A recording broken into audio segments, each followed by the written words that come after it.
Hello everyone, it's me जिज्ञासा Sharma, your science faculty on neon classes. और आप सभी का स्वागत है नियॉन के ऑनलाइन प्लेटफॉर्म पर। आज अपन सॉल्व करने जा रहे हैं एसएससी सीजीएल मेंस 2022 में आए साइंस के क्वेश्चंस को। देखेंगे कि आपके साइंस का क्या लेवल रहा आपके सीजीएल मेंस के अंदर और कितने क्वेश्चंस आपसे साइंस से पूछे गए। तो चलिए स्टार्ट करते हैं अपनी आज की क्लास स्टार्ट करने से पहले अपन एक बार एनालिसिस देखेंगे एसएससी सीजीएल में जनरल नॉलेज का, यानी मेंस 2022 के अंदर। आपका जो पेपर फर्स्ट था वो 4 दिन में जाकर के कंप्लीट हुआ था और उन 4 शिफ्ट्स की ही अपन बात करने वाले हैं। दैट इज 2, 3, 6 और 7 मार्च को। 4 तारीख को आपके डबल ए और जेएसओ का एग्जाम था, उनकी अपन बात नहीं करने वाले हैं। अपन केवल पेपर फर्स्ट की 4 दिन की बात करेंगे और उन्हीं के सॉल्यूशंस को आज की क्लास में डिस्कस करेंगे।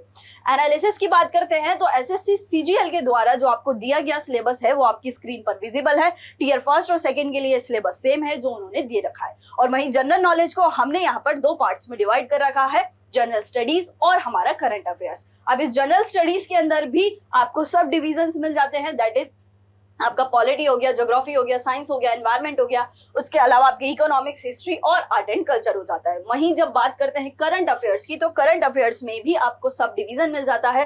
That is your national affairs हो गए, इंटरनेशनल अफेयर्स हो गए, इकोनॉमिक अफेयर्स हो गए, साइंस एंड टेक्नोलॉजी हो गया, इसके अलावा आपके अवार्ड्स एंड ट्रॉफीज हो गई, पर्सन एंड प्लेसेस हो गए, स्पोर्ट्स एंड गेम्स हो गए। ये सारी कैटेगरी आपको अलग से मिल जाती है। जब अपन बात करते हैं ना इन 4 दिन के एग्जाम की तो टोटल 100 क्वेश्चन इन 4 दिन में आपसे जनरल नॉलेज के पूछे गए थे, जिसमें से 80 क्वेश्चन आपके जनरल स्टडीज से पूछे गए थे और बाकी ये जो 20 क्वेश्चन है वो आपसे करंट अफेयर्स से पूछे गए थे।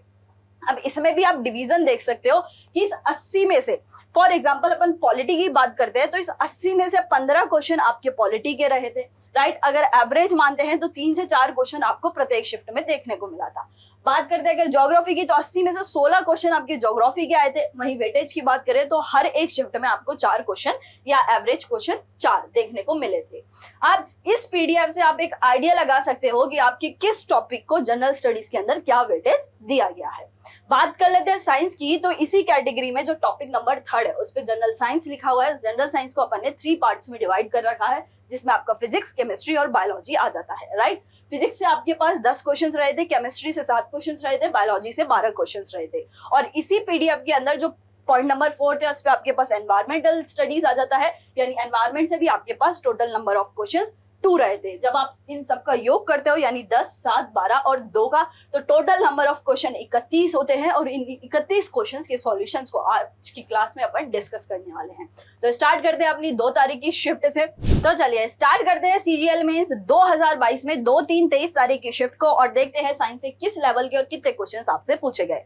साइंस को हमने बेसिकली 4 पार्ट्स में डिवाइड कर रखा है, फिजिक्स, केमिस्ट्री, बायोलॉजी और अपना एनवायरमेंट। फिजिक्स से 2 तारीख के अंदर 3 क्वेश्चंस पूछे गए थे, केमिस्ट्री से 2 क्वेश्चंस, बायोलॉजी से 3 क्वेश्चंस और एनवायरमेंट से 0 क्वेश्चन, यानी टोटल नंबर ऑफ क्वेश्चन 8 आपसे साइंस के, यानी कि 2, 3, 23 तारीख मेंस 2022 के अंदर आपसे पूछे गए। तो स्टार्ट करते हैं क्वेश्चन नंबर फर्स्ट से, जो आपको स्क्रीन पर क्लियरली विजिबल होगा। पहला क्वेश्चन आपसे पूछ रहा है कि आइडेंटिफाई द करेक्ट स्टेटमेंट, यानी कि सही कथन का पहचान करें। यहाँ पर आप जब चारों ऑप्शंस को पढ़ोगे तो 2 चीज आपके पास कॉमन निकल करके आएंगी। एक होता है रेजिस्टेंस, प्रतिरोध, और दूसरा हो जाएगा स्पेसिफिक रेजिस्टेंस, यानी कि विशिष्ट प्रतिरोध। तो सबसे पहले अपन इन दोनों टर्म्स को समझेंगे, उसके बाद ऑप्शंस को एलिमिनेट करते हुए अपने आंसर पर पहुंचेंगे। चलिए बात कर लेते हैं सबसे पहले रेजिस्टेंस की। तो किसी भी पदार्थ के अंदर, राइट, वोल्टेज और विद्युत धारा के मध्य के अनुपात को अपन रेजिस्टेंस यानी कि प्रतिरोध के नाम से जानते हैं। रेजिस्टेंस का एसआई मात्रक ओम हो जाता है, वोल्टेज का एसआई मात्रक वोल्ट होता है और करंट का एसआई मात्रक अपने पास एम्पियर हो जाता है। इस सूत्र को आपसे इस फॉर्म में भी पूछा गया है एसएससी सीएचएसएल के अंदर, इसलिए हमने इस फॉर्म में भी आपको लिख करके दिखा दिया है। तो दोनों फॉर्म में अपन को रेजिस्टेंस का सूत्र एसआई मात्रक की फॉर्म में भी और फॉर्मूले की फॉर्म में भी याद रखते हुए चलना है। बात करते हैं यदि रेजिस्टेंस की, तो रेजिस्टेंस जो होता है वो अपना निर्भर करता है, यानी कि अपना जो आर हुआ वो निर्भर करता है अपने पदार्थ की लंबाई पर, पहली चीज। दूसरी चीज पदार्थ के एरिया ऑफ क्रॉस सेक्शन यानी कि अनुप्रस्थ काट के क्षेत्रफल पर। अगर बात करें लंबाई की तो इस लंबाई की तो ये सदैव डायरेक्टली प्रोपोर्शनल होता है और वहीं ये जो एरिया ऑफ क्रॉस सेक्शन है इसकी सदैव इनवर्सली प्रोपोर्शनल हो जाता है। हमेशा याद रखिएगा फिजिक्स के अंदर जब भी आपका एक प्रोपोर्शनल हटता है तो वहां पर एक कांस्टेंट आता ही आता है। कांस्टेंट आएगा यहाँ पर रो और एज इट इज बाकी की चीज हो जाएंगी L/A। हम यहाँ जो आपके पास ये कांस्टेंट आया है ना, जो आपको रो दिख रहा है, इस रो को ही अपन बोल देते हैं स्पेसिफिक रेजिस्टेंस, जिसको अपन बोलते हैं विशिष्ट प्रतिरोध। ये आपको यहाँ से याद रखना है। अगर अपन पूरी थ्योरी देखते हैं तो यहाँ से अपन ने सीखा कि जो रेजिस्टेंस होता है वो पदार्थ की लंबाई पर निर्भर करता है, उसे एरिया ऑफ क्रॉस सेक्शन पर निर्भर करता है, और साथ ही साथ पदार्थ की प्रकृति पर भी निर्भर करता है। अब देख लेते हैं अपने ऑप्शंस को और देख लेते हैं अपना राइट आंसर। देखिए, पहला स्टेटमेंट आपसे पूछ रहा है कि जो रेजिस्टेंस और या प्रतिरोध होता है वह पदार्थ की लंबाई पर निर्भर करता है और डेंसिटी यानी कि घनत्व पर निर्भर करता है। पहला ऑप्शन में आपका लंबाई तो सही दे रखा है लेकिन वो डेंसिटी पर निर्भर नहीं करता है, तो ये हो जाता है रॉन्ग। बात करते हैं सेकंड की, तो सेकंड बोल रहा है कि स्पेसिफिक जो रेजिस्टेंस होता है वो सारे कंडक्टर्स के लिए सेम होता है। देखो, जब बात करते हैं स्पेसिफिक रेजिस्टेंस की तो वो केवल डिपेंड करता है टेम्परेचर के ऊपर यानी कि तापमान के ऊपर। अब जितने भी अपने कंडक्टर्स होते हैं तो उन सभी का तापमान या टेम्परेचर समान नहीं मिलता है, सबका अलग अलग अपना अपना तापमान होता है। तो उसी बिहाफ पे या उसी कथन से हमारा जो सेकंड ऑप्शन होता है वो भी रॉन्ग हो जाता है। जब बात करते हैं अपने ऑप्शन नंबर डी की, तो यहाँ लिख रखा है कि स्पेसिफिक रेजिस्टेंस डिपेंड करता है क्रॉस सेक्शनल एरिया पर।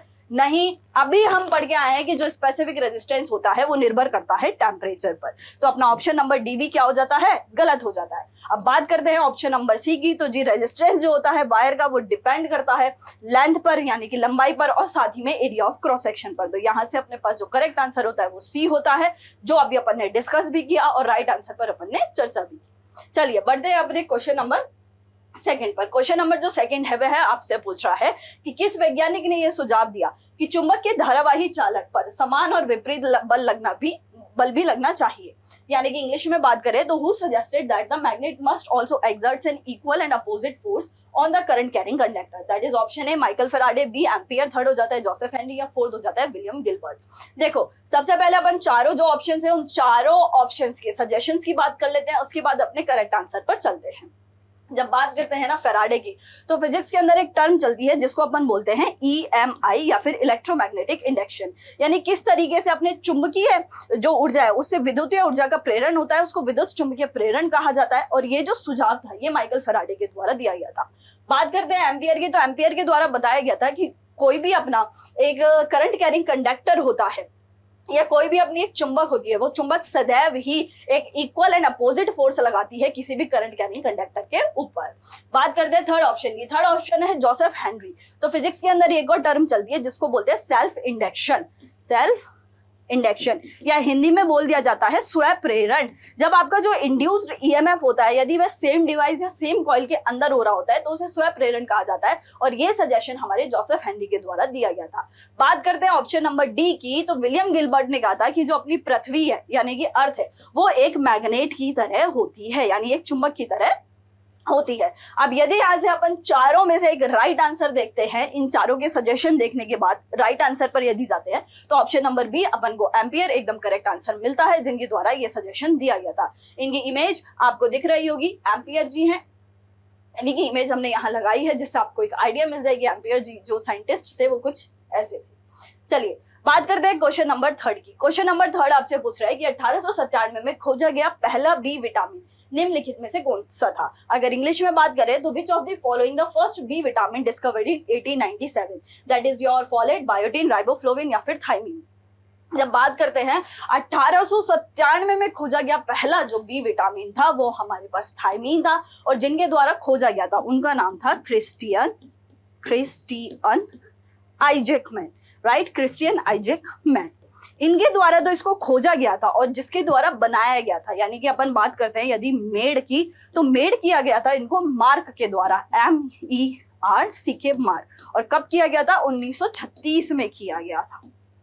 तो यहाँ से राइट आंसर अपना ये हो जाता है। साथ में आप विटामिन बी के कुछ टाइप्स या प्रारूप होते हैं उनको भी यहाँ से याद रखते हुए चलेंगे।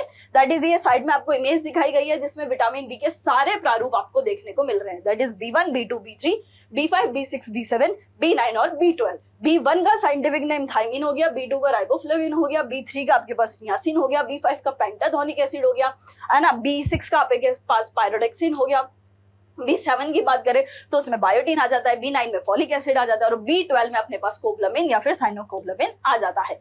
इतनी इंफॉर्मेशन आपको इस एक क्वेश्चन से लर्न करते हुए चलनी है और बढ़ते हैं अपने नेक्स्ट क्वेश्चन पर।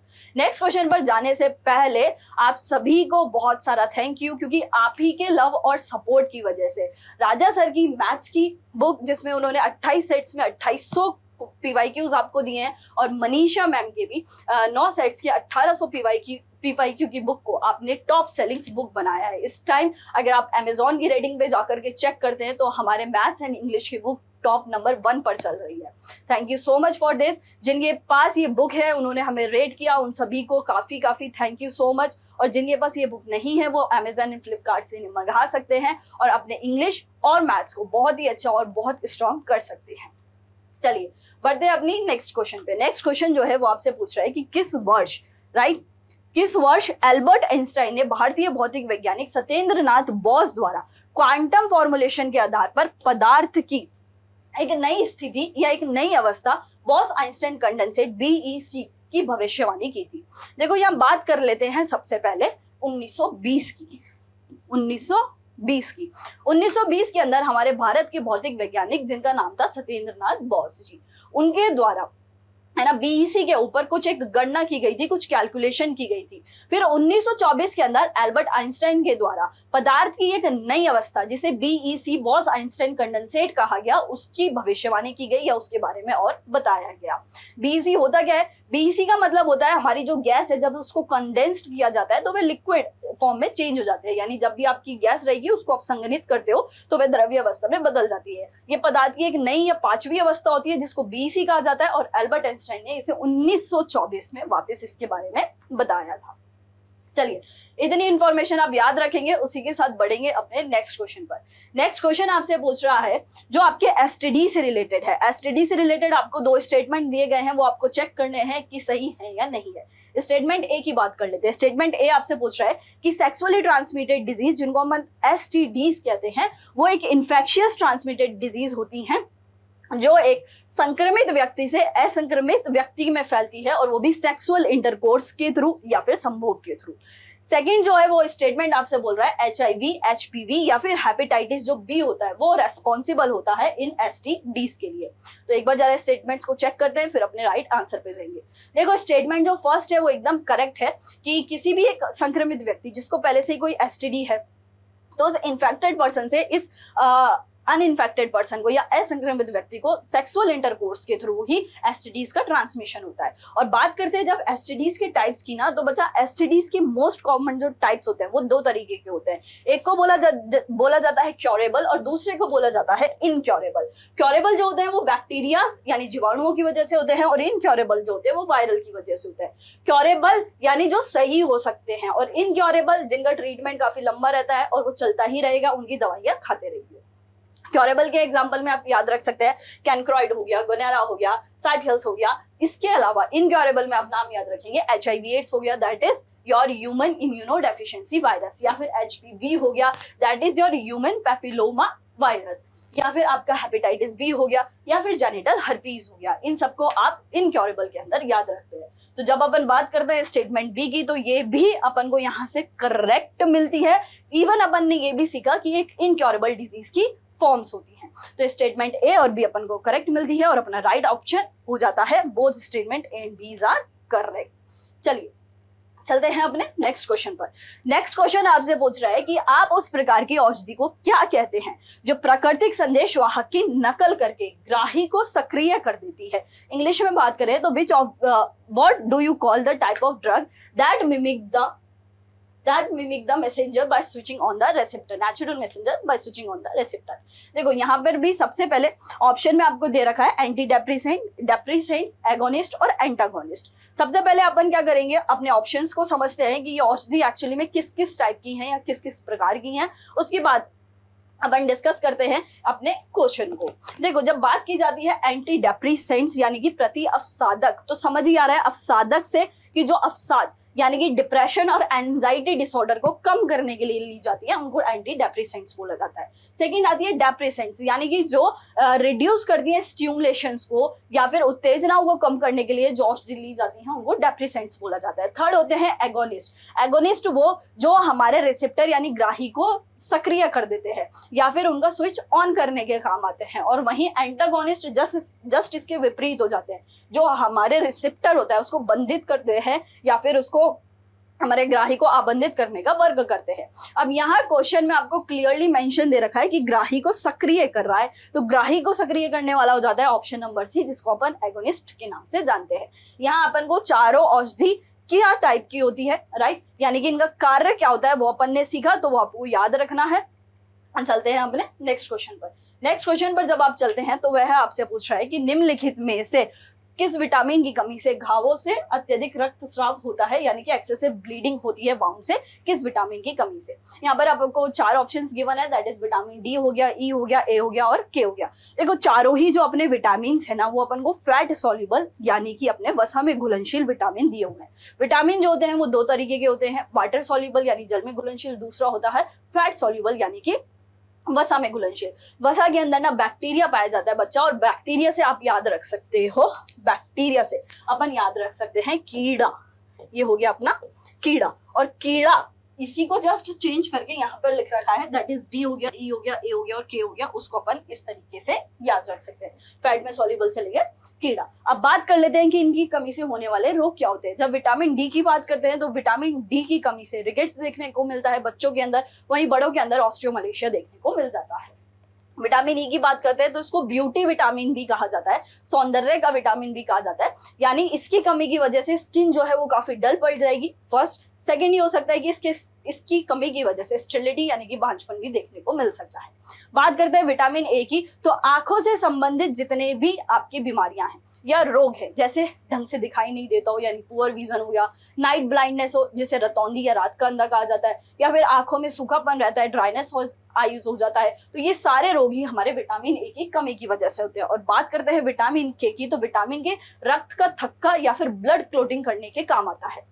जब भी किसी पर्सन को चोट लगती है तो वहां से खून जो होता है वो बाहर निकलता है। अब बॉडी क्या करती है, उस खून को बाहर ना निकलने दे तो वहां पे ब्लड क्लोटिंग का कार्य शुरू कर देती है, रक्त का थक्का बनाना शुरू कर देती है। और यदि विटामिन के की कमी है तो वो रक्त का थक्का बनेगा ही नहीं बनेगा तो उससे बहुत ज्यादा जो ब्लड है, उस घाव से बहुत ज्यादा जो ब्लड है वो बाहर निकलेगा। तो यहाँ पर भी यही पूछा गया था कि जो बहुत सारा ब्लड है वो वाउंड से बाहर निकल रहा है, तो राइट ऑप्शन क्या हो जाएगा, के हो जाएगा, क्योंकि के की कमी होगी तो ब्लड क्लोटिंग होगी नहीं, और ब्लड क्लोटिंग होगी नहीं तो ब्लड बहुत सारा जो है वो बाहर बह जाता है।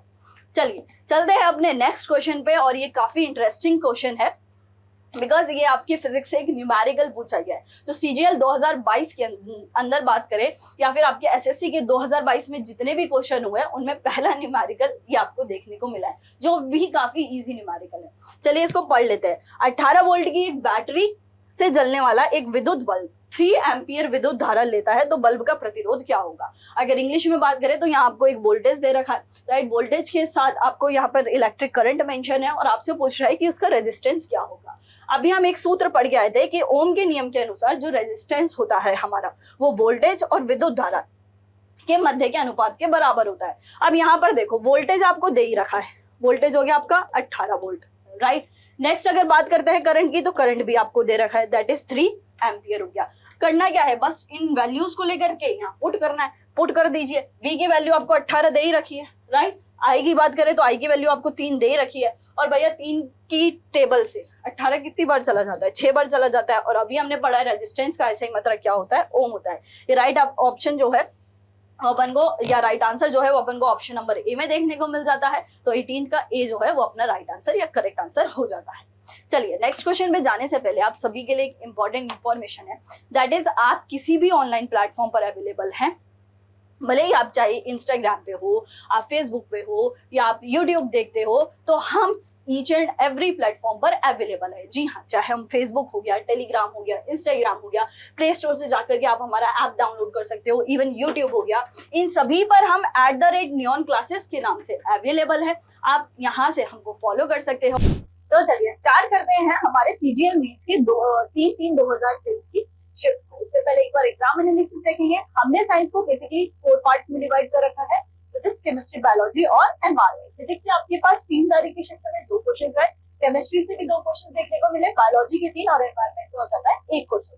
That is total number of questions 8 आपको 3 तारीख की शिफ्ट में सीजीएल मेंस 2022 के अंदर देखने को मिले। तो चलिए स्टार्ट करते हैं अपने क्वेश्चन नंबर फर्स्ट से। क्वेश्चन नंबर फर्स्ट आपसे पूछ रहा है कि यौगिकों के एक ऐसे वर्ग की पहचान कीजिए जिसका क्रियात्मक समूह OH है। यानी इंग्लिश में बात करें तो identify a class of compound that has a functional group OH, that is your alcohol, ethane, ketone या फिर एल्डिहाइड। तो सबसे पहले सारे फंक्शनल ग्रुप्स को और फंक्शनल ग्रुप्स के साथ उनके सारे क्लास ऑफ कंपाउंड्स को देख लेते हैं। जो मेन है वो अपन आज क्लास में डिस्कस करने वाले हैं। ये सारी जो पीडीएफ्स है ना वो हमारे टेलीग्राम पर अपलोड हो जाएगी विद सॉल्यूशंस, तो आप वहां से उनको डाउनलोड कर सकते हो और देख सकते हो। अभी बात कर लेते हैं कुछ क्लास ऑफ कंपाउंड्स की, उन्हीं के साथ उनके फंक्शनल ग्रुप्स। जैसे फर्स्ट पे आपके पास अल्कोहल, सेकंड पे आ जाता है एल्डिहाइड, थर्ड पे आपके पास लिखा हुआ है कीटोन, देन आता है कार्बोक्सिलिक एसिड, एस्टर और ईथर हो जाता है। इनके जो फंक्शनल ग्रुप है दैट इज अल्कोहल का OH हो गया, एल्डिहाइड्स का आपके जो कार्बन होता है वो डबल बॉन्ड बनाता है ऑक्सीजन के साथ और वही एक H के साथ भी हाइड्रोजन के साथ भी जुड़ा हुआ रहता है। बात करते हैं कीटोन्स की, तो यहाँ पे जो आपका कार्बन रहता है वो डबल बॉन्ड में ऑक्सीजन के साथ जो है जुड़ा हुआ रहता है। इसी प्रकार आगे के भी आपको दिए हुए हैं। आप बात करते हैं यदि हमारे कॉमन फॉर्मूले की, तो उन कॉमन फॉर्मूले से आप उनके एग्जांपल्स के थ्रू पता लगा सकते हैं। कैसे? देखिए, जैसे फॉर एग्जांपल अल्कोहल है तो अल्कोहल का कॉमन फॉर्मूला ROH हो गया। अब समझो जरा, अगर कहीं पे इथेनॉल लिख रखा है तो इथेनॉल का सूत्र क्या होता है? CH3CH2OH। अब यदि इसमें ये OH है ना तो इस OH से आप पहचान सकते हो कि इसके अंदर अल्कोहल आ रहा है। जैसे फॉर एग्जांपल कार्बोक्सिलिक एसिड की बात की जाए तो कार्बोक्सिलिक एसिड का कॉमन फॉर्मूला हो गया RCOOH, COOH। अब देखो इसके एग्जांपल में एसिटिक एसिड है, एसिटिक एसिड का सूत्र होता है CH3COH होता है। अब यहाँ पे क्लियरली मेंशन है COOH लग रहा है, यानी इसके अंदर क्या है अपना कार्बोक्सिलिक एसिड का ये अपना एक उदाहरण होता है। तो यदि आपको ये फंक्शनल ग्रुप्स और उनके साथ में कॉमन फॉर्मूलाज याद हैं तो आपको एग्जांपल्स लर्न करने में दिक्कत नहीं होती है। वहां से अपन क्लियरली जो है ना वो चीज को समझ सकते हैं कि ये भैया कौन से क्लास ऑफ कंपाउंड्स के अंदर अपने पास जा रहे हैं, ये किसका अपने पास उदाहरण हो जाता है। अभी आ जाते हैं अपने OH पर या अपने क्वेश्चन पर। क्वेश्चन में आपसे पूछा OH किसका होता है, तो अभी अपन ने टेबल में देखा है OH जो होता है वो अल्कोहल का हो जाता है। तो राइट आंसर अपने पास अल्कोहल होता है। चलिए नेक्स्ट क्वेश्चन की बात कर लेते हैं। नेक्स्ट क्वेश्चन आपसे पूछ रहा है कि वर्ष 1787 में किस नियम का अध्ययन किया था जिसमें कहा गया था कि गैसों का आयतन उसके पूर्ण तापमान के साथ बढ़ता है और यदि उसका पूर्ण तापमान घटता है तो उसका आयतन घट जाएगा। देखो ये गैसों के नियम की बात की जा रही है, तो सबसे पहले अपन सारे गैस लॉज यानी गैसों के नियम को एक बार डिस्कस कर लेते हैं, उसके बाद अपने राइट आंसर पर जाएंगे। यहाँ आपको 3 चीजें याद रखनी है, P, T और V, यानी कि प्रेशर, टेम्परेचर और वॉल्यूम। हिंदी में बोलते हैं ताप, तापमान और आयतन। और इसके साथ आपको याद रखने हैं 4 नियम। 4 नियम कैसे? आइए बात करते हैं सबसे पहले बॉयल्स लॉ। बॉयल्स लॉ जो होता है ना उसमें भैया आपका टेम्परेचर जो रहता है वो कांस्टेंट रहता है। तो अब टेम्परेचर यदि कांस्टेंट जाता है तो बच कौन गया? प्रेशर और वॉल्यूम। तो किसके मध्य संबंध दिखाएगा? प्रेशर और वॉल्यूम के मध्य संबंध दिखाता है, पहली चीज। दूसरा बात करते हैं चार्ल्स लॉ की। चार्ल्स लॉ के अंदर आपका प्रेशर कांस्टेंट रहता है। जब प्रेशर कांस्टेंट हो गया तो बच कौन गया? टेम्परेचर और वॉल्यूम। तो ये रिलेशनशिप दिखाता है वॉल्यूम और टेम्परेचर के मध्य।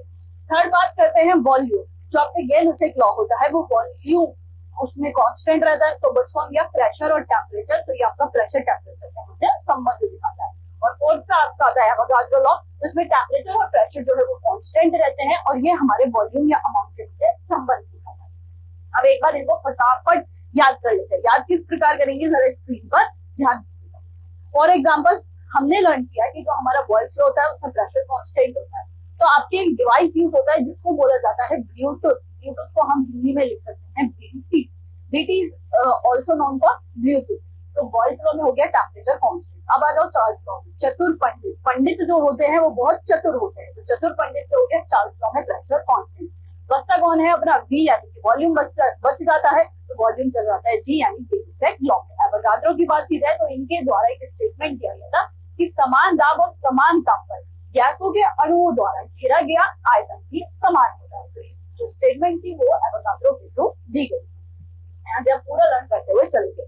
अब देखो जो क्वेश्चन है ना वो आपसे 2 रूप में पूछ सकता है। या तो आपको क्वेश्चन में मेंशन करके देगा कि कौन सी टर्म है वो कांस्टेंट है, या दूसरा कि वो आपको किन्हीं भी दो यूनिट के मध्य संबंध बताएगा कि इन दो के मध्य संबंध है, तो उससे भी आप आइडिया लगा सकते हो। जैसे बात करते हैं यदि इस क्वेश्चन की, तो यहाँ पर उसने प्रेशर कांस्टेंट है ऐसा नहीं बोला है, लेकिन उसने क्वेश्चन में आपको आयतन और तापमान के मध्य संबंध जरूर दिया है। कैसे दिया है समझो। अगर हम बात करते हैं दोपहर, ठीक है, दोपहर में एक बॉटल रखी हुई है और सेम ही बॉटल अपने पास रात में रखी हुई है।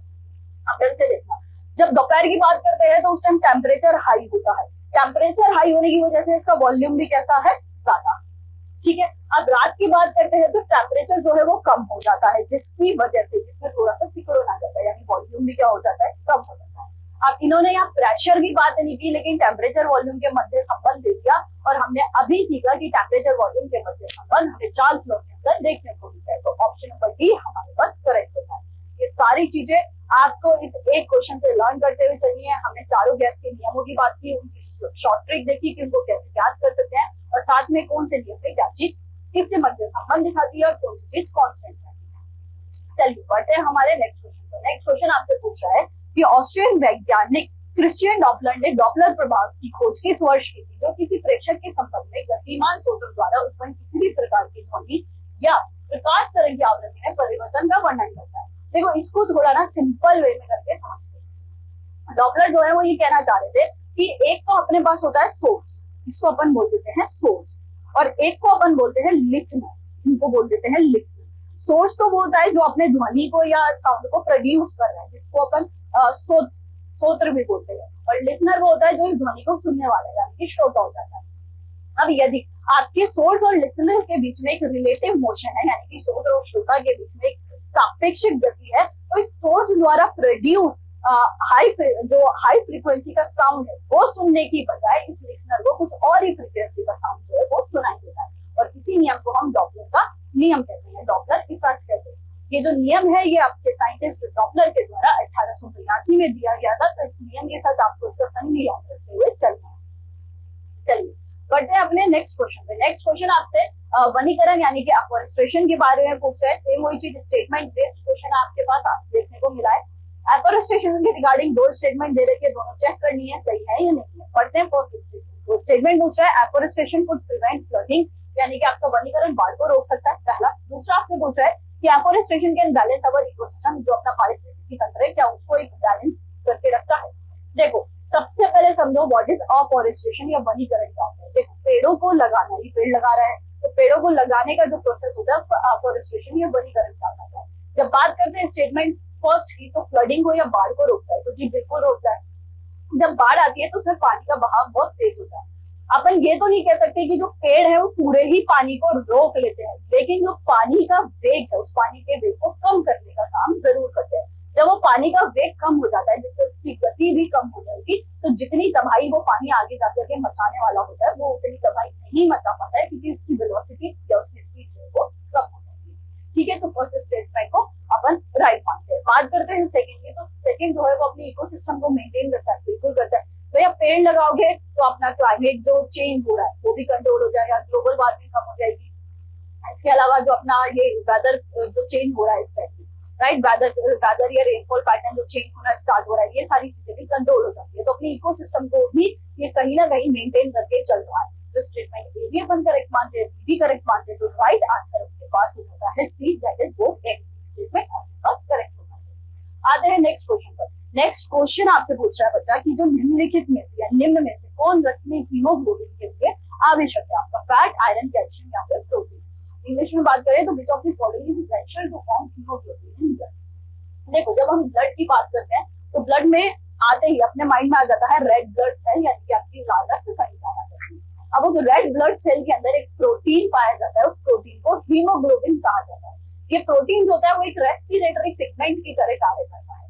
अब इस हीमोग्लोबिन के अंदर एक अपने पास सूक्ष्म खनिज पाया जाता है, सूक्ष्म खनिज, जिसको अपन माइक्रो मिनरल भी कहते हैं। सूक्ष्म खनिज यानी कि माइक्रो मिनरल, वो माइक्रो मिनरल का नाम हो जाता है अपने पास आयरन। इस आयरन का काम होता है प्रोडक्शन ऑफ ब्लड में, यानी रक्त के उत्पादन में ये आयरन जो है वो काफी मदद करता है। अब पूरी चीज को एक बार समरी अप करके पढ़ो कि आरबीसी के अंदर हीमोग्लोबिन होता है, हीमोग्लोबिन के अंदर आपके पास हो जाता है आयरन। आयरन का काम हुआ रक्त को बनाना, इसके अलावा ये आयरन मिल रहा है हीमोग्लोबिन में, जिसका कार्य हुआ रेस्पिरेटरी पिगमेंट की तरह, और ये हीमोग्लोबिन मिलता है रेड ब्लड सेल के अंदर।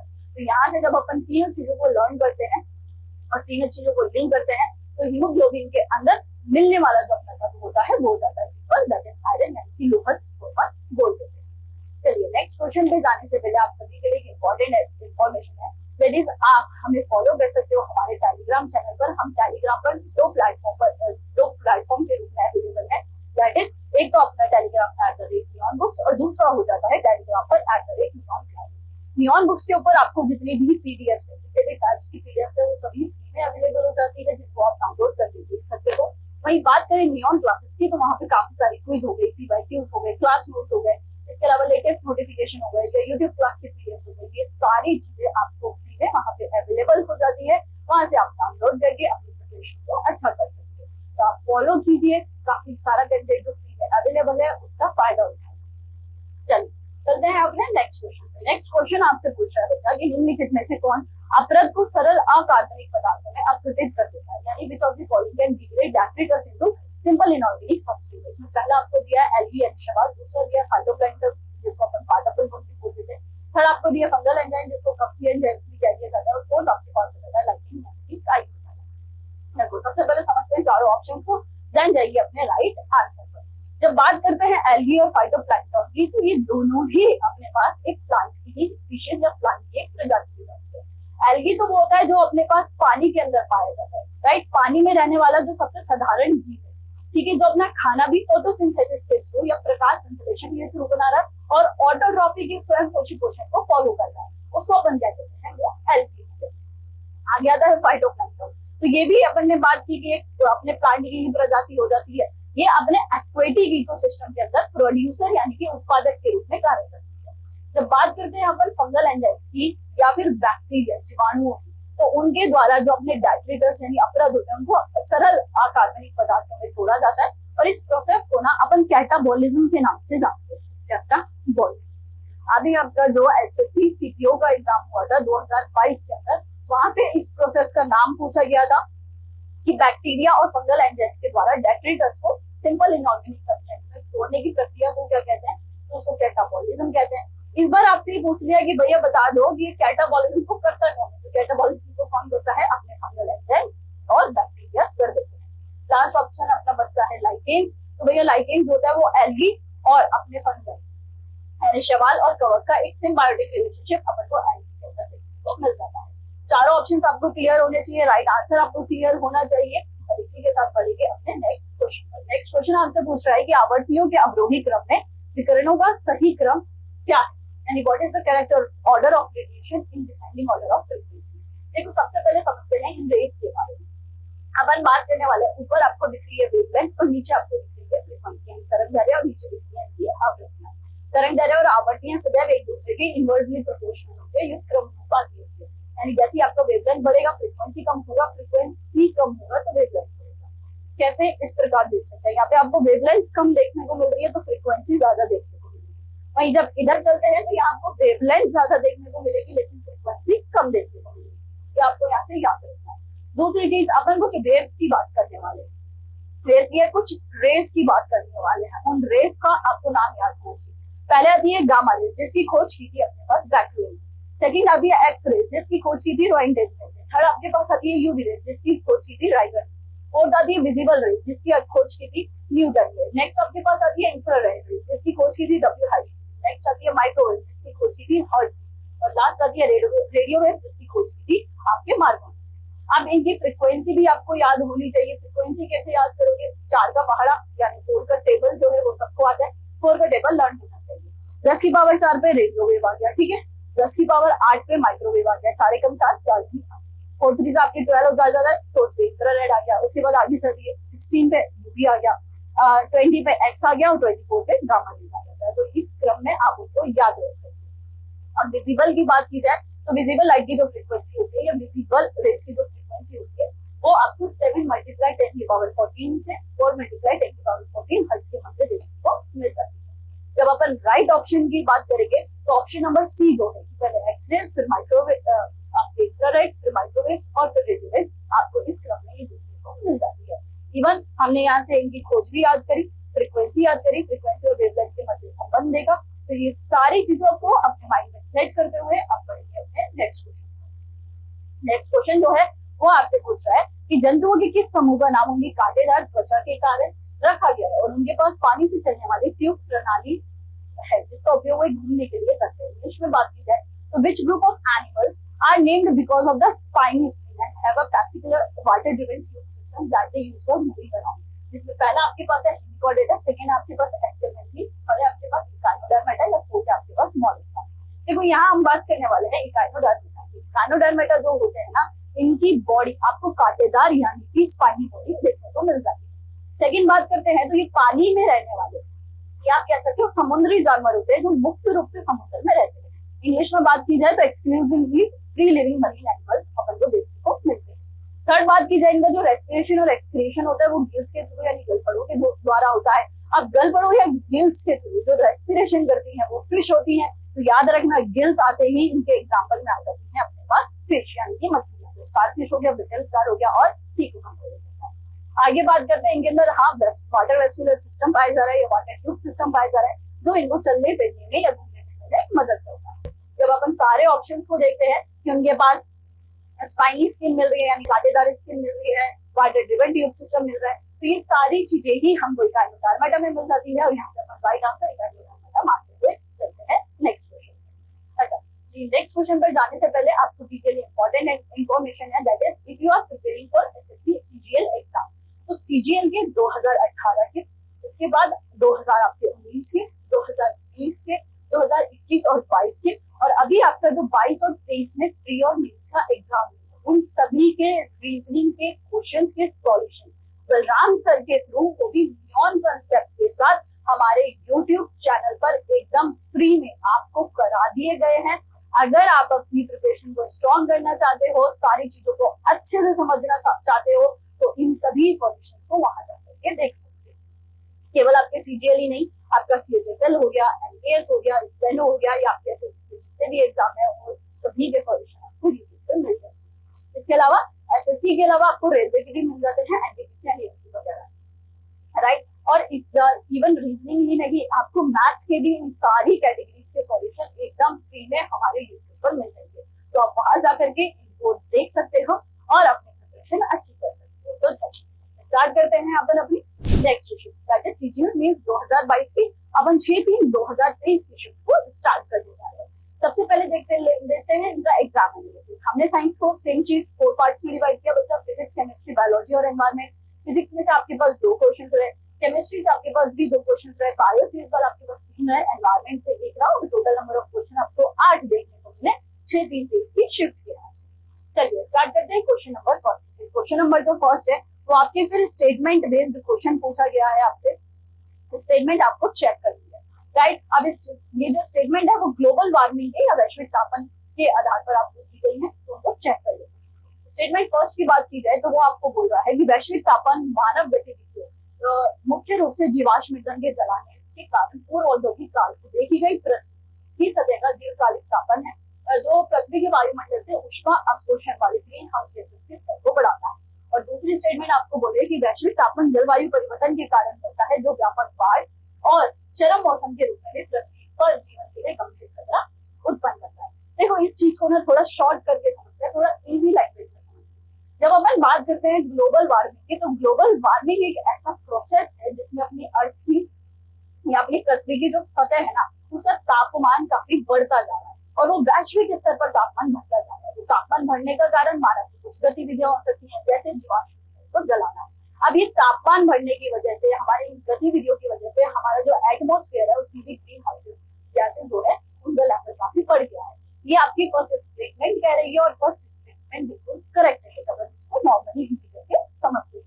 बात करते हैं बच्चा सेकंड स्टेटमेंट की, तो हाँ जो अपने ग्लोबल वार्मिंग है उसकी वजह से अपना क्लाइमेट जो है यानी अपने जलवायु में काफी परिवर्तन हो गया है, जैसे अपना रेनफॉल का पैटर्न बदल गया है, अपना वेदर जो है वो एक्सट्रीम लेवल पर चल रहा है। इसके अलावा आप देखोगे जो अपने स्नो आइस कैप्स हैं या फिर अपने ग्लेशियर्स हैं वो पिघलना स्टार्ट हो गए हैं, जो समुद्र का स्तर है वो बढ़ना स्टार्ट हो गया है। तो इन सभी चीजों के लिए ग्लोबल वार्मिंग के अपन को एक नेगेटिव इम्पैक्ट देखने को मिलता है। तो यहाँ से भी अपन स्टेटमेंट सेकंड को भी करेक्ट मानते हैं। तो दोनों स्टेटमेंट बच्चा अपन को करेक्ट दे रखे हैं और अपना जो राइट आंसर होता है वो सी भी हो जाता है, बोथ ए करेक्ट। चलिए बढ़िया, अपने नेक्स्ट क्वेश्चन आपसे पूछ रहा है कि ऐसे पौधे जिनके शरीर की संरचना अच्छी तरह से विभेदित नहीं होती है, यानी कि वेल डिफरेंशिएटेड बॉडी आपको देखने को नहीं मिल रही है, वो किस समूह में आते हैं? किस समूह के पौधों को सामान्यतः शैवाल कहा जाता है, यानी इसके अंदर जो आपको प्लांट्स एंड ग्रुप मिलने वाला है उनको अपन एल्गी कह देते हैं, और ये प्लांट जो है ये मुख्यतः जलीय होते हैं, यानी कि एक्वेटिक होते हैं। उनमें अपने पास ब्रायोफाइट आ गया, एंजियोस्पर्म्स आ गया, थैलोफाइट आ गया, या फिर आपका टेरिडोफाइट आ गया।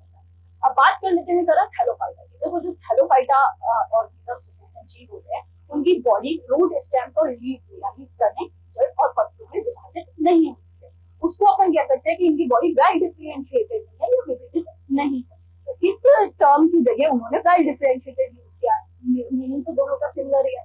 अब ये चीज तो मौजूद नहीं होती है, वेल डिफरेंशिएटेड नहीं होती है, लेकिन उनके अंदर थैलस मौजूद होता है, जिसकी वजह से उनका नाम थैलोफाइट्स हो जाता है। राइट, सेकंड स्टेटमेंट कह रहा है कि थैलोफाइटा के अंदर अपने शैवाल हो गए, कवक हो गए और जीवाणु हो गए इत्यादियों को इनके अंदर रखा जाता है, और शैवाल वहां पर आपको क्लियरली लिख कर दिया गया है कि उनके अंदर मुख्यतः शैवाल आते हैं। थर्ड पे आ जाइए, इनके अंदर वैस्कुलर बंडल्स एब्सेंट होते हैं। वैस्कुलर बंडल यानी आपका जाइलम और फ्लोएम हो गया, जाइलम फ्लोएम इनके अंदर नहीं मौजूद होते, जिसको अपन संस्कृत में वैस्कुलर बंडल भी कह सकते हैं। फोर्थ पे आ जाइए, अगर बात करते हैं अपन जंतु जगत की, तो जंतु जगत में जो सबसे निचले स्तर पर या सबसे लोएस्ट लेवल पर जो होते हैं वो अपन को थैलोफाइटा ही देखने को मिल जाते हैं। यहाँ से अपन को तीनों चारों जो कथन मिलते हैं वो सही मिलते हैं, तो यहाँ अपन आ जाते हैं थैलोफाइटा के ऊपर, because Thallophyta is our correct answer है जब अपन थैलोफाइटा की सर के सीजीएल मेंस की बुक मार्केट में अवेलेबल हो गई है, जिसमें 2010 से 2021 तक के सारे सॉल्यूशंस सर ने बहुत अच्छे से कराए हैं, यानी 28 सेट के 2800 पीवाईक्यू आपको एकदम फ्री में मिल जाते हैं हमारे टेलीग्राम चैनल पर, वहां से भी आप देख सकते हैं। और यदि आप इसकी हार्ड कॉपी लेना चाहते हैं तो आप अमेजोन या फ्लिपकार्ट से डाउनलोड कर सकते हैं। और जिन मैथड्स के लिए सर को जाना जाता है, यानी कि आपके सीपीआर हो गया, वैदिक मैथ्स हो गई, थॉट प्रोसेस हो गई, इन सभी के सॉल्यूशंस या इन सभी चीजों को यूज करके सॉल्यूशंस को रेडी किया गया है, उनको बहुत अच्छे से बनाया गया है, जो आपको इजीली कैचेबल होंगे, आपको आसानी से समझ में भी आ जाएगी। इस बुक को आप खरीद सकते हो, एंड यू नो ये जो बुक है ना वो इस टाइम अमेजोन की टॉप रेटिंग पर भी चल रही है। So thank you so much for your love and support, and जिनके पास ये नहीं है वो इसको ले सकते हैं या मंगा सकते हैं अमेजोन और फ्लिपकार्ट से। चलिए चलते हैं अपनी नेक्स्ट क्वेश्चन पे। नेक्स्ट क्वेश्चन आपसे पूछ रहा है कि भैया नोबेल पुरस्कार विजेता ग्लेन टी सीबॉर्ग के सम्मान में अमेरिकी शोधकर्ताओं द्वारा कृत्रिम तत्व को अंतिम रूप से सीबॉर्गियम नाम दिया गया है। देखो एलिमेंट्स 97 है, 106 है, आपके पास 90 है या फिर 103 है। यहाँ सबसे पहले अपन एलिमेंट समझते हैं कि किस एलिमेंट का क्या नाम है और वो नाम देने के बिहाइंड स्टोरी क्या है। राइट, उन चीज को समझ के अपने राइट आंसर पर चलेंगे। जब एलिमेंट 97 की बात की जाती है तो इसका नाम होता है बर्कीलियम। बर्कीलियम इसको नाम दिया गया क्योंकि आपके यूनाइटेड स्टेट्स के अंदर एक सिटी है कैलिफोर्निया, उस कैलिफोर्निया के अंदर एक टाउन पड़ता है बर्किली, उस बर्किली के अंदर इस बर्कीलियम को बनाया गया था, इसलिए इसका नाम बर्कीलियम रख दिया गया। जब बात करते हैं एलिमेंट 106 की तो इसका नाम होता है सीबॉर्गियम, आपके सीबॉर्गियम होता है जी बिल्कुल। इसको अंतिम रूप से जो ग्लेन टी सीबॉर्ग थे उनके सम्मान में दिया गया, उसी को उनको सम्मानित करने के तौर पर इसका नाम रखा गया, क्योंकि इनके द्वारा काफी सारे ट्रांस यूरेनियम एलिमेंट्स की खोज की गई थी। दैट्स व्हाई इनके नाम पर इस एलिमेंट का नाम रख दिया गया। नेक्स्ट आता है एलिमेंट 90। एलिमेंट 90 अपने पास हो जाता है थोरियम। थोरियम जो होता है वो आपके जैकब बर्जीलियस के द्वारा खोजा गया था और थॉर से आपका लिया गया था थोरियम। नेक्स्ट बात करते हैं एलिमेंट 103 जिसका नाम होता है लॉरेंशियम। लॉरेंशियम जो है वो अर्नेस्ट लो और लॉरेंस जो आपके साइक्लोट्रॉन नामक जिन्होंने डिवाइस इन्वेंट किया था उन्हीं को सम्मानित करने के तौर पर एलिमेंट 103 का नाम लॉरेंशियम रख दिया गया था। और अभी सीपीओ के अंदर भी आपके एलिमेंट 103 का नाम पूछा गया है कि कौन सा होता है और किसके सम्मान में, यानी अर्नेस्ट और लॉरेंस के सम्मान में किया जाता है और इसका नाम बता दीजिए, तो वो हो जाता है लॉरेंशियम। तो यहाँ से जब राइट आंसर पर चलते हैं सीबॉर्गियम, तो एलिमेंट 106 का नाम जो होता है वो आपके पास ये हो जाता है। चलिए बढ़ते हैं नेक्स्ट क्वेश्चन पे। नेक्स्ट क्वेश्चन आपसे पूछ रहा है कि सन 1935 में शैवाल की संरचना और प्रजनन तंत्र की व्याख्या किसने की थी? एमओपी आर्निकर ने, ईएफ क्रिप्स ने, विलियम हेनरी ने या फिर आपके कैरोलस लीनियस ने। सबसे पहले ऑप्शन एलिमिनेट करते हैं, उसके बाद चलेंगे राइट आंसर पर। जब बात करते हैं कैरोलस लीनियस की तो बायोलॉजी के one of the famous scientist हो जाते हैं जिन्होंने द्विपद नामकरण या फिर हमारा बायनोमियल नोमेनक्लेचर दिया था। राइट, अब बात कर लेते हैं विलियम हेनरी की। तो भैया जो हमारे विलियम हेनरी होते हैं उनके द्वारा मोवी नामक एक फर्स्ट कमर्शियल सिंथेटिक डाई जो है उसका निर्माण किया गया था या उसको बनाया गया था। आगे बात करते हैं, देखो ये दोनों जो है ना, जिनमें से एमओपी आइनेगर जो है वो तो इंडियन अपने साइंटिस्ट ही थे, इनके द्वारा भी एल्गी के रिप्रोडक्शन पर रिसर्च की गई है। इसके अलावा साइटोलॉजी पर रिसर्च की गई है और इसकी टैक्सोनॉमी, एल्गी की टैक्सोनॉमी पर भी रिसर्च की गई है। लेकिन यहाँ आपको सन मेंशन करके दिया गया है 1935। तो 1935 के साथ अपन के साथ राइट आंसर मानिए। सिमिलरिटी दोनों में है, दोनों ने एल्गी के ऊपर स्टडी की है, लेकिन बच्चे जो 1935 आ रहा है वो यहाँ आ जाता है, इसलिए अपना राइट आंसर जो है वो बी वाला ऑप्शन हो जाता है। चलिए चलते हैं नेक्स्ट क्वेश्चन पे। नेक्स्ट क्वेश्चन आपसे पूछ रहा है कि एक समान त्वरण के बारे में निम्नलिखित में से कौन सा सही है, यानी विच of the following is correct about uniform acceleration. देखो समझो, सबसे पहले अपन यहाँ एक टर्म को समझते हैं जिसको अपन बोलते हैं फ्री फॉल, यानी कि मुक्त अवस्था हो जाती है, राइट। यहाँ अपन लिख देते हैं फ्री फॉल। तो फ्री फॉल वो होती है यानी पिंड की एक ऐसी गति जिसमें उस पर केवल ग्रेविटी फोर्स जो है वो कार्य कर रहा होता है। अब इसके लिए कुछ शर्तें होती है। शर्तों में पहला आता है कि फ्री फॉल केवल आपके वैक्यूम यानी कि निर्वात में ही पॉसिबल होती है, पहली। दूसरी, जब भी कोई पिंड फ्री फॉल की गति करता है तो वह सदैव खुद को भारी यानी कि वेटलेस महसूस करता है, वेटलेस यानी कि भारी महसूस करता है। बात करते हैं थर्ड जो है वो आपको बताता है कि जब भी कोई पिंड फ्री फॉल की गति करता है तो वह सदैव ही आपके पास एक समान यानी यूनिफॉर्म एक्सेलरेशन यानी कि त्वरित गति कर रहा होता है, या गति का उदाहरण होता है। तो ये आपको याद रखनी है फ्री फॉल के बारे में। और जब आप आपके क्वेश्चन पे जाते हो तो वहाँ ऑप्शन नंबर बी जो है कि एक जो ऑब्जेक्ट है यदि वह फ्री फॉल की गति कर रहा है तो वह एग्जांपल होता है यूनिफॉर्म एक्सेलरेटेड मोशन यानी कि वस्तु के एक समान त्वरण का। तो ये ऑप्शन आपके पास करेक्ट होता है। फ्री फॉल याद रखिए और फ्री फॉल के अंदर होने वाली सारी कंडीशंस आपको याद होनी चाहिए। सीजीएल प्री के अंदर आपसे सेम क्वेश्चन पूछा गया था और सीजीएल मेंस के अंदर भी आपसे सेम क्वेश्चन पूछ लिया गया है। तो इस पर फोकस रखिएगा, फ्री फॉल को याद रखिएगा और उसकी सारी शर्तें को भी याद रखते हुए चलिएगा। आइए नेक्स्ट क्वेश्चन पे। नेक्स्ट क्वेश्चन आपसे पूछता है कि प्रेरित धारा उच्चतम होती है जब कुंडली की गति की दिशा होती है, यानी the induced current is highest when the direction of motion of the coil is क्या होती है। पहला, not at right angle to the magnetic field यानी चुंबकीय क्षेत्र के समकोण पर नहीं है, या दूसरा हो सकता है विद्युत के समकोण पर है, तीसरा हो सकता है विद्युत स्रोत के समकोण पर है, या चौथा है कि चुंबकीय क्षेत्र के समकोण पर है। देखो यहाँ पर अपन दो कंडीशन की बात करने वाले हैं, हाईएस्ट की और लोएस्ट की।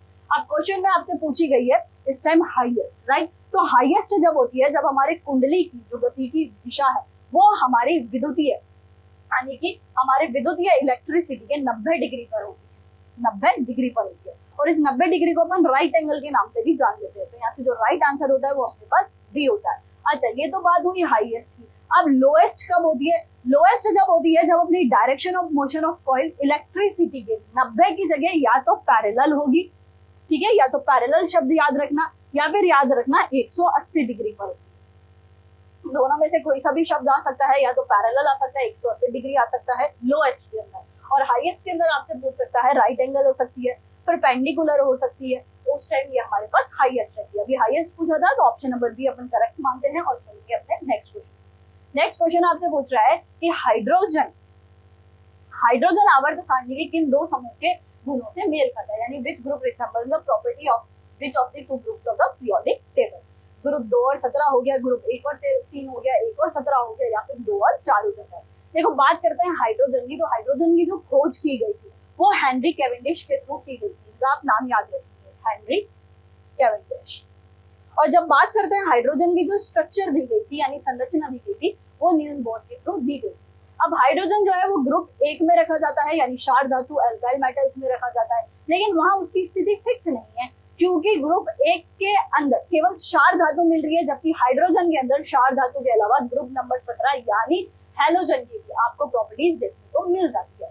इसलिए हमारी पीरियोडिक टेबल यानी आवर्त सारणी के अंदर हम हाइड्रोजन की स्थिति को हमारी आवर्त सारणी के नियमों के विरुद्ध मानते हैं। तो यहाँ पर अगर हाइड्रोजन आपसे पूछा जाता है तो उसको अपन ग्रुप नंबर 1 और 17 दोनों के अंदर कंसिडर करते हैं, यानी एल्काइल मेटल्स में भी और अपने हैलोजन ग्रुप के अंदर भी। इसके साथ याद रखो कि जो हाइड्रोजन होता है उसके अपने पास 3 अपन को आइसोटॉप्स देखने को मिलते हैं, प्रोटियम हो गया, ड्यूटेरियम हो गया और तीसरा आपका ट्रिटियम हो जाता है। तीनों नाम आपको याद रखिए। चलिए नेक्स्ट क्वेश्चन पे। नेक्स्ट क्वेश्चन आपसे पूछा है कि प्लैटीहेल्मिन्थेस में पाई जाने वाली एक विशेष उत्सर्जित कोशिका कौन सी है जो किडनी की तरह कार्य करती है और निस्पंदन के माध्यम से अपशिष्ट पदार्थ को हटाती है, यानी कि स्पेशलाइज्ड एक्सक्रीटरी सेल जो फाउंड होती है आपकी प्लैटीहेल्मिन्थेस में act like a kidney and removing waste material through filtration. वो आपके पास हो जाती है fat cell, plain cell, stem cell या फिर स्पॉन्ज सेल। तो सबसे पहले बात कर लेते हैं अपनी फ्लैटी हेलमिंथेस क्या होती है, उसके बाद बात करेंगे उसकी प्रॉपर्टीज या अपने क्वेश्चन। चलिए, इनकी जो बॉडी रहती है ना भैया, उसमें किसी भी तरीके की कोई कैविटी या गुहा नहीं मिलती है, यानी इनकी बॉडी चपटी रहती है। इसी की वजह से इनको फ्लैट वर्म्स के नाम से या चपटे कर्मी के नाम से भी जाना जाता है, पहली चीज। दूसरी प्रॉपर्टी, ये 80% पैरासाइटिक यानी परजीवी होते हैं, यानी ये अपने पोषण के लिए होस्ट पर निर्भर कर रहे होते हैं। तीसरी चीज होती है इनकी बॉडी में या इनके डाइजेस्टिव पाचन तंत्र के अंदर इनके एनस, गूदे और इनके मुंह के लिए केवल एक ही ओपनिंग मौजूद रहती है। बात करते हैं नेक्स्ट प्रॉपर्टी की। इनका जो भैया रेस्पिरेशन होता है, श्वसन होता है, वो इनके स्किन के माध्यम से यानी त्वचा के माध्यम से होता है। नेक्स्ट याद रखिए, इनका जो एक्सक्रिएशन होता है यानी बॉडी से जो इनका वेस्ट निकलना है, वो जिस सेल के थ्रू होता है उसको फ्लेम सेल के नाम से या ज्वाला कोशिका के नाम से भी जाना जाता है। उत्सर्जन जो होता है, एग्जाम्पल में याद रखना है, लीवर फ्लूइड हो गया, टेपवर्म हो गया, फ्लेमेरिया हो गया, इत्यादि को आप याद रख सकते हो। अब यहाँ क्वेश्चन की जब बात की जाती है तो फिल्ट्रेशन के लिए या किडनी की तरह जो वर्क करती है फ्लैटी हेलमिंथेस में, वो अपने पास हो जाती है फ्लेम सेल। फ्लेम सेल आपको याद रखना है। चलिए बढ़ते हैं अपने नेक्स्ट क्वेश्चन पे। नेक्स्ट क्वेश्चन पे जाने से पहले आप सभी के लिए इंपॉर्टेंट इंफॉर्मेशन, दैट इज आप एसएससी के लिए, बैंक के लिए या फिर रेलवे के लिए प्रिपेयर कर रहे हो तो हमारे ऐप पर, दैट इज @नियॉन क्लासेस के ऐप पर, जब आप प्ले स्टोर पे जाते हो तो वहाँ पे नियॉन क्लासेस सर्च करते हो, हमारा ऐप ओपन होता है। वहाँ पे आपको काफी सारी ई बुक्स हो गई, बेस्ट वीडियोस हो गए, उनके पीडीएफ्स हो गए, काफी सारा कंटेंट एकदम फ्री में मिल जाता है और वो भी हिंदी और इंग्लिश दोनों लैंग्वेज में आपको अवेलेबल हो जाता है। इसके अलावा हमारा जो ऐप है वो नंबर 1 कॉम्पिटिटिव ऐप है। अगर आपके पास ये ऐप है तो आप हमें 5 स्टार रेटिंग भी कर सकते हैं प्ले स्टोर पे जाकर के, और यदि आपके पास ऐप नहीं है तो आप प्ले स्टोर पे जाकर के इसको इंस्टॉल कर सकते हो और साथ में इसका कंटेंट देखने के बाद हमें 5 स्टार रेटिंग भी कर सकते हैं। चलिए बढ़ते हैं अपने नेक्स्ट क्वेश्चन पे। नेक्स्ट क्वेश्चन नहीं है एक्चुअली, नेक्स्ट शिफ्ट स्टार्ट है, नेक्स्ट एंड लास्ट शिफ्ट। तो चलिए स्टार्ट कर लेते हैं सीजीएल मेंस 7/3/2023 की अपनी लास्ट शिफ्ट। इसका पहले एग्जाम एनालिसिस देखेंगे, दैट इज साइंस को अपन ने 4 पार्ट्स में डिवाइड किया। योर फिजिक्स, केमिस्ट्री, बायोलॉजी और एनवायरनमेंट। फिजिक्स से आपके पास 3 क्वेश्चंस रहे, है ना। केमिस्ट्री से 2 क्वेश्चंस रहे, बायोलॉजी से 2 क्वेश्चंस रहे, एनवायरनमेंट से 0 क्वेश्चन रहे और टोटल नंबर ऑफ क्वेश्चन आपके पास 7 आ जाते हैं। जब आप यहाँ तक आए तो 3 शिफ्ट में आपको 8-8 क्वेश्चन देखने को मिले और लास्ट वाली शिफ्ट में आपके पास 7 क्वेश्चन हुए, यानी टोटल नंबर ऑफ क्वेश्चन 31 आपके पास हो गए। चलिए स्टार्ट कर लेते हैं अपने पहले क्वेश्चन से। पहले क्वेश्चन मैच द कॉलम आपसे पूछा है, यानी आपको स्तंभों को मिलान करना है। एक तरफ आपको पोषक दे रखे हैं और दूसरी तरफ आपको उनके उदाहरण दे रखे हैं। पोषक में आपको प्रोटीन, कार्बोहाइड्रेट, वसा और मिनरल दे रखा है, और वहीं बात करते हैं उदाहरण की तो कैल्शियम, फास्फोरस, कोलेस्ट्रॉल, ग्लूकोज और मायोसिन दे रखा है ना। अब इनको जरा एक बार समझते हैं कैसे, इधर स्क्रीन पे ध्यान दीजिएगा। इधर साइड अपन ने पोषक तत्व लिखे हैं, उसके बाद लिखा है कि इन पोषक तत्वों के कार्य क्या होते हैं, उसके बाद लिखा है इन पोषक तत्वों की कमी से होने वाले रोग यानी डेफिशिएंसी, और फोर्थ पर अपन लिख देते हैं इनके एग्जांपल। अब एक एक को स्टडी कर लेते हैं। सबसे पहले बात करते हैं प्रोटीन की। प्रोटीन का कार्य होता है अपनी शरीर के अंदर अपने जितने भी अंग और ऊतक है ना, उनकी संरचना का निर्माण करना, उनके स्ट्रक्चर को बनाना और उनको रेगुलेट करना। आगे बात करते हैं डेफिशिएंसी की। तो प्रोटीन की कमी की वजह से क्वाशियोकर और मेलास्मा जैसे रोग देखने को मिलते हैं, और इसके उदाहरण में आप मायोसिन याद रख सकते हो, हीमोग्लोबिन भी याद रख सकते हो। नेक्स्ट आता है कार्बोहाइड्रेट। कार्बोहाइड्रेट का कार्य होता है अपनी बॉडी में इंस्टेंट एनर्जी देने का, तुरंत ऊर्जा देने का, और दूसरा होता है अपने कार्य करने की क्षमता यानी वर्किंग कैपेसिटी को बढ़ाने का। अगर किसी पर्सन के अंदर कार्बोहाइड्रेट की कमी है तो उसको कब कॉन्स्टिपेशन, वीकनेस या फिर फटीग यानी कि थकान देखने को मिल सकती है। इसके एग्जांपल में ग्लूकोज याद रख लो, आपके माइटोज हो गया, लैक्टोज हो गया, सुक्रोज हो गया, इत्यादि एग्जांपल आप याद रख सकते हो। थर्ड पे अपन आ जाते हैं अपना वसा हो गया, फैट।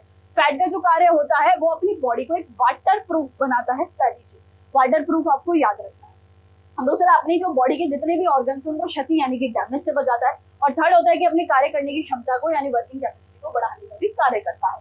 इसकी डेफिशिएंसी से बॉडी के अंदर सूखापन आ जाता है यानी ड्राइनेस आ जाती है। इसके अलावा अपने कार्य करने की जो क्षमता है वो भी घट जाती है। एग्जाम्पल में कोलेस्ट्रॉल याद रख सकते हो। इसके अलावा जो वसा होता है वो संतृप्त और असंतृप्त दोनों तरह का होता है, और इसके अंदर आपके जितने भी ऑयल रहते हैं ना, आपके refined olive oil, almond oil, आपके सरसों का तेल, गोले का तेल, वो सारे ही आपके जो ऑयल रहते हैं वो इसके अंदर कंसीडर किए जाते हैं फैट के अंदर। नेक्स्ट आता है मिनरल्स, खनिज। खनिज जो होते हैं वो ह्यूमन बॉडी के अंदर 1 ग्राम से भी कम मात्रा में, यानी एक दिन में 1 ग्राम से भी कम मात्रा में अपन को आवश्यक होते हैं। इनकी कमी से भैया डायबिटीज हो सकता है, एनीमिया यानी खून की कमी हो सकती है, दांत कमजोर पड़ सकते हैं, या फिर वर्टिब्रल गठमाला जैसे रोग हो सकते हैं। एग्जाम्पल में कैल्शियम लर्न रखो, फॉस्फोरस लर्न रखो, आयरन लर्न रखो, बहुत सारे ऐसे अपन को खनिज देखने। बात करते हैं इस क्वेश्चन के राइट आंसर की, तो राइट आंसर अपने पास ऑप्शन नंबर डी हो जाता है, यानी अपना ए का फोर्थ हो जाता है, बी का थर्ड हो जाता है, सी का सेकंड हो जाता है और डी का अपने पास फर्स्ट हो जाता है। इस तरीके से आप पूरे आंसर को देख सकते हैं। चलते हैं अपने नेक्स्ट क्वेश्चन पे। नेक्स्ट क्वेश्चन पूछा है कि आपन औषधि को क्या कहते हैं जो ग्राही की सतह पर आबंधित होकर इसके प्राकृतिक कार्यों में विरोध उत्पन्न करती है। देखो सबसे पहले ऑप्शन समझते हैं, उसके बाद जाएंगे अपने राइट आंसर पे। यहाँ पे फर्स्ट दिया हुआ है आपको एंटी डेप्रेसेंट, सेकंड एगोनिस्ट, थर्ड है एंटागोनिस्ट और फोर्थ है आपके पास डेप्रेसेंट। देखो एंटी डेप्रेसेंट्स अवसादक जो आपके डिप्रेशन या एंजाइटी डिसऑर्डर को काम करने के लिए जिन दवाइयों का उपयोग किया जाता है उनको एंटी डेप्रेसेंट्स बोला जाता है। एगोनिस्ट वो होते हैं जो ग्राही को सक्रिय करते हैं, यानी रिसेप्टर को स्विचिंग ऑन करने का काम करते हैं। वही बात करता है एंटागोनिस्ट की, तो जी बिल्कुल इसके जस्ट अपोजिट, एगोनिस्ट के जस्ट अपोजिट, जो हमारे रिसेप्टर को बंधित करने का या आबंधित करने का कार्य करते हैं। तो यहाँ ग्राही की जो सतह है उसको क्या किया जाता है, आबंधित किया जा रहा है, बाइंड किया जा रहा है। तो हमारा करेक्ट आंसर भी क्या होगा, सी होगा, दैट इज एंटागोनिस्ट। और बात करी जाए डेप्रेसेंट्स की, तो डेप्रेसेंट्स वो होते हैं जो उत्तेजना या फिर स्टिमुलेशन को रिड्यूस करने का वर्क करते हैं, वो कम करने का कार्य करते हैं। चलिए बढ़ते हैं नेक्स्ट क्वेश्चन पे। नेक्स्ट क्वेश्चन सेम आपसे वापस मैच द फॉलोइंग पूछा गया है। आपको स्तंभों का मिलान करना है। आपको कॉलम ए दे रखा है, कॉलम बी दे रखा है। भैया कॉलम ए के अंदर आपके पास कुछ यूनिट्स दी गई है, अब उनके ऐसा ही मात्रक आपसे पूछे गए हैं कि कौन सा करेक्ट होगा। बात करते हैं इलेक्ट्रिक करंट की, तो देखो इलेक्ट्रिक करंट के लिए फॉर्मूला आपको याद रखना है, I is equal to Q by T होता है, राइट। जब I is equal to Q by T होता है तो यहाँ से जो इसकी SI मात्रक निकल के आता है वो अपने पास एम्पियर निकल के आता है।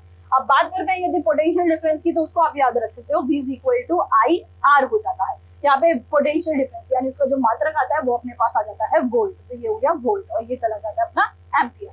बात करते हैं कैपेसिटेंस की, तो बता जो अपना कैपेसिटेंस होता है उसका ऐसा ही मात्रक अपने पास फैराडे हो जाता है और इंडक्टेंस का अपने पास ऐसा ही मात्रक हेनरी हो जाता है। जब अपन चारों को देखते हैं तो ऑप्शन नंबर सी जो है, फर्स्ट का डी, सेकंड का सी, थर्ड का बी और फोर्थ का ए अपन को करेक्ट मिलता है और ये आपको याद रखते हुए चलना है।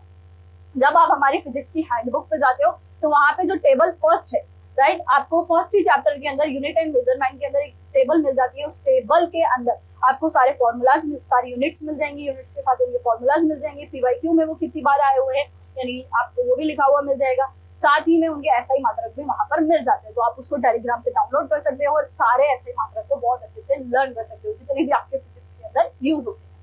अब आते हैं अपनी नेक्स्ट थिंग पे, दैट इज आप सभी के लव एंड सपोर्ट से हम टॉप रेटिंग पे भी हैं और मनीषा मैम की एसएससी सीजीएल की बुक, जिसमें आपको 2018 से 2021 तक के यानी आपके 9 सेट्स के 1800 पीवाईक्यू, वो भी मैम के बेस्ट कंसेप्ट्स के साथ, जिनकी वजह से मैम काफी फेमस है।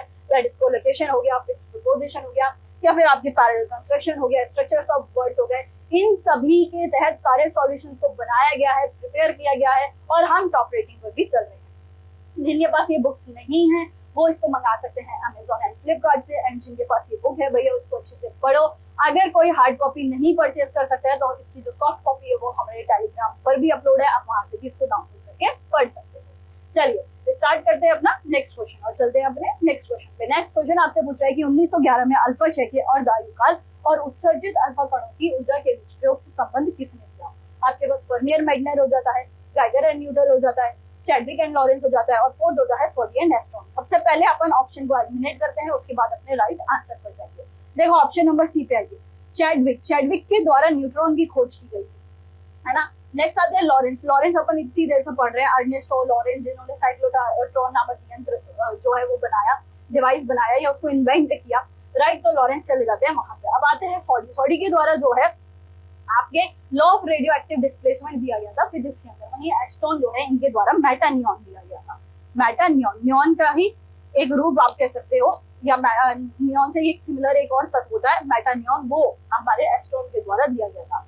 जब बात करते हैं फर्मियर माइटनर की, तो बच्चे इनके द्वारा जो है न्यूक्लियर फ्यूजन दिया गया था। न्यूक्लियर फ्यूजन यानी कि नाभिकीय अपन बोल सकते हैं विखंडन दिया गया था। और बचता है जो अपना एम्पेरिकल रिलेशनशिप अपनी half life of alpha particles और उनके द्वारा जो उत्सर्जित ऊर्जा है, तो वो अपन को 1911 के अंदर गैगर एंड न्यूटन के द्वारा दिया गया था।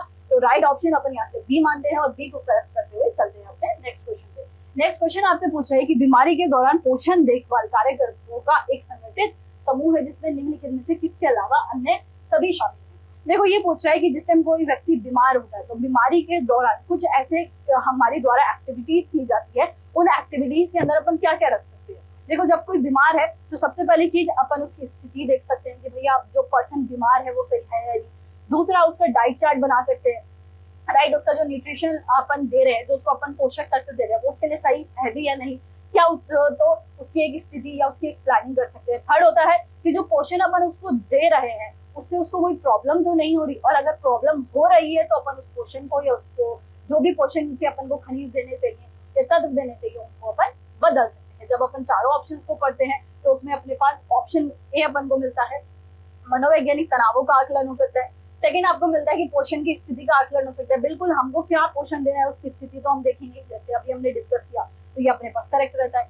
अगर अपन सी की बात करते हैं तो बिल्कुल अपन को एक नियोजन करना रहता है, तो ये भी अपन ने बात कर ली कि एक प्लानिंग अपन को करनी रहती है उसके न्यूट्रिशन नीड्स की। बात करते हैं डी की, तो डी भी आपको एकदम करेक्ट दिया हुआ है कि उसको डायग्नोसिस करना पड़ता है अपन को उसकी न्यूट्रिशन रिलेटेड प्रॉब्लम्स को। तो बच क्या जाता है कि अपन उसके स्ट्रेस को या उसके साइकोलॉजिकल स्ट्रेस का आकलन नहीं करते हैं यदि कोई व्यक्ति बीमार है उसकी पोषण संबंधी जरूरतों में। ऑप्शन नंबर ए जो होता है वो अपना राइट आंसर होता है, क्योंकि इसमें एक्सपेक्ट पूछा गया था, यानी इसके अलावा पूछा गया था। तो तीन तो अपने आ जाते हैं इनके अंदर, लेकिन केवल उसका जो साइकोलॉजिकल स्ट्रेस है वो इसके अंदर नहीं आते। तो राइट आंसर अपन ए मानते हैं। चलते हैं नेक्स्ट क्वेश्चन पे। नेक्स्ट क्वेश्चन आपसे पूछ रहा है कि सही कथन की पहचान करो।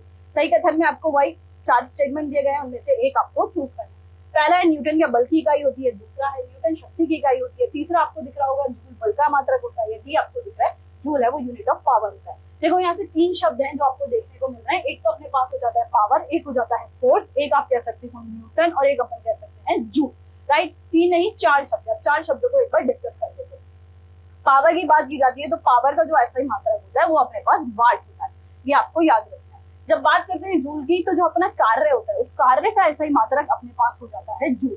और जब बात करते हैं फोर्स की तो जो बिल्कुल फोर्स का जो ऐसा ही मात्रक होता है वो अपने पास न्यूटन हो जाता है। और अपना ऑप्शन नंबर ए जो है कि न्यूटन अपना मात्रक होता है फोर्स का, तो वो एकदम करेक्ट हो जाता है। अब फोर्स होता क्या है, तो भैया किसी भी चीज को धक्का देना या फिर किसी भी चीज को खींचना, यानी push of pull of an object is known as force हो जाता है। फोर्स को रिप्रेजेंट कैसे करते हैं, F is equal to ma से, यानी मास और हमारे एक्सेलरेशन के मध्य जो गुणनफल होता है उसको हम फोर्स के थ्रू रिप्रेजेंट करते हैं।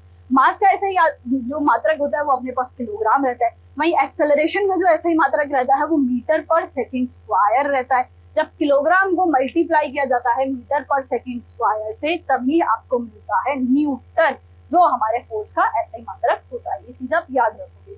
जब भी अपन डायमेंशनल एनालिसिस बनाते हैं फोर्स का तो उस टाइम पे अपन यही सूत्र को जो है वो काम में लेते हैं। तो अपन को पता होना चाहिए कि भैया न्यूटन एक्चुअली में होता है वो किलोग्राम और मीटर पर सेकंड स्क्वायर के मध्य का एक गुणनफल होता है।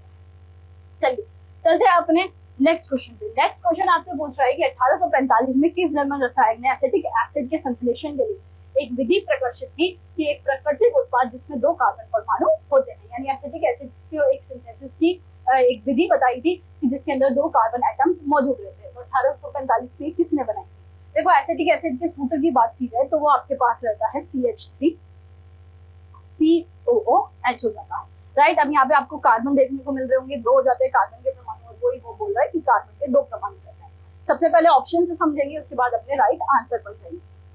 ऑप्शंस की बात की जाती है तो फ्रेडरिक वोलर के द्वारा आपके जो बेरिलियम तत्व होता है उसको आइसोलेट किया गया। जब बात करते हैं मर्सिल एंड बेरेथफ्लोट की तो इनके द्वारा ना आपके सल्फ्यूरिक एसिड की हेल्प से इथाइलिन अल्कोहल को इथिलीन में बदला गया था। जब बात करते हैं जोसेफ गिलुसेक की तो भाई अभी इतना हम पढ़ के आए, जब हमने गैस के नियमों की बात की तो उस गैस के नियम के अंदर जब हमारा वॉल्यूम कांस्टेंट रहता है तो वो वॉल्यूम कांस्टेंट हमारा किसके अंदर जाता है, ये जोसेफ गिलुसेक के अंदर ही जाता है, यानी प्रेशर और टेम्परेचर के मध्य को संबंधित करता है। और जब हम इस क्वेश्चन की बात करते हैं कि ये जो हमको सिंथेसिस ऑफ एसिटिक एसिड दिया गया था तो वो हो जाते हैं हमारे हरमन कॉन्वे के द्वारा ये आपको दिया गया था, जिनकी इमेज भी आपको यहाँ देखने को मिल रही होगी। दैट इज बिल्कुल इनके द्वारा ही आपको ये दिया गया था। तो यहाँ पर अपने एसएससी सीजीएल मेंस के जितने भी सॉल्यूशंस थे वो सभी फिनिश होते हैं। थैंक यू सो मच, आप सभी ने वीडियो देखा। आप लाइक कर सकते हो इस वीडियो को, शेयर कर सकते हो और साथ ही में हमारे चैनल को सब्सक्राइब कर सकते हो और आपके प्यारे प्यारे से कमेंट कर सकते हो इस वीडियो के नीचे। हमें इंतजार रहेगा आपके प्यारे प्यारे से कमेंट्स का। Thank you so much for watching this video. मिलते हैं नेक्स्ट वीडियो में।